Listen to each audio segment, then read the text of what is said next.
Jam i gëzum që po vdesi pa faj, ma mirë se fajtor. I fali gjithë ata që më kanë ba keq, e që do të më qillojnë për vdekje. Rënoft Krishtimret, rënoft Shqipnia.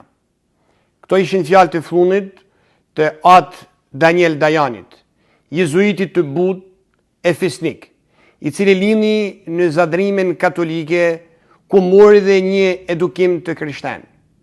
Rinin e formimin e vetë, e kaloi mes Milanos, Torinos, Firenzes, e mrapa edhe Venecias, për të ardhur në Shkodër në kolegjin e jezuitëve, si profesor i latinishtes, greqishtes vjetër dhe matematikës.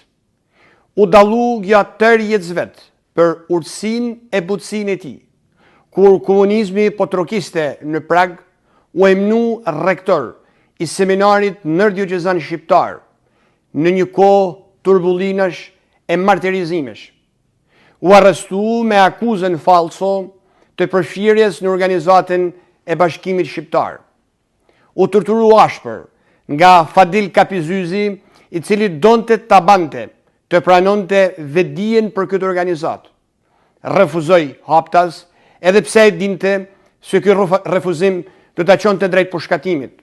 Gjatë gjyqit që u majt në kineman atëhershme Rozafat, përballë furisë së dyndun të komunistave, të cilët i kishin vënë synin shkatrimit të kishës katolike në vendin tonë, ai u përgjigj me qetësi, i argumentum, duke nxjerrë jashtëloje të gjitha pretendimet e partisë në pushtet, e cila e akuzonte atë për bashkëpunëtor të fashistave e për spion të Vatikanit. Vdiq fisnik, ashtu siç u rrit, ashtu siç e mësoi kisha e siç edukoi Zadrima katolike.